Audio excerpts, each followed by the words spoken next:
Badan Pengawasan Obat dan Makanan BPOM Palembang musnahkan belasan ribu obat dan makanan tanpa izin edar dan palsu. Pemusnahan dilakukan dengan membakar di halaman kantor BPOM Palembang.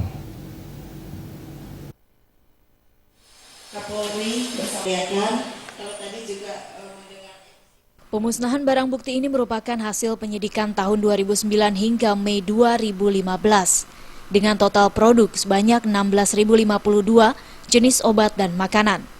Jika ditaksir, nilai keekonomian sekitar 555 juta rupiah. Pemusnahan dilakukan dengan cara dibakar di halaman kantor BPOM Palembang di Jalan Pangeran Ratu, Jakabaring, seberang Ulu 1.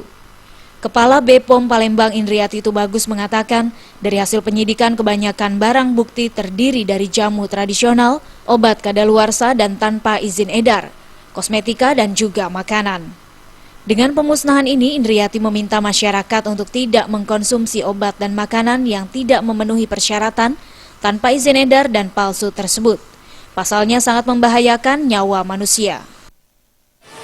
Jadi ini banyak ya, semua produk obat dan makanan, jadi ada obat, ada kosmetik, ada obat tradisional ya. Banyak macam-macam makanan ya, dengan nilai keekonomian kurang lebih 555 juta ya. Itu dari periode sampai kapan? Jadi sampai terakhir, sampai bulan Mei. Dari Januari awal tahun?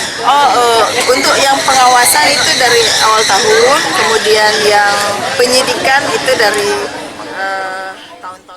BPOM Palembang juga berharap warga dapat berpartisipasi dengan melaporkan obat dan makanan yang mencurigakan. BPOM mengklaim segera menurunkan tim untuk melakukan cross-check di lapangan dan memberikan sanksi baik administratif maupun jalur hukum. Dari Palembang, Sumatera Selatan, tim liputan melapor.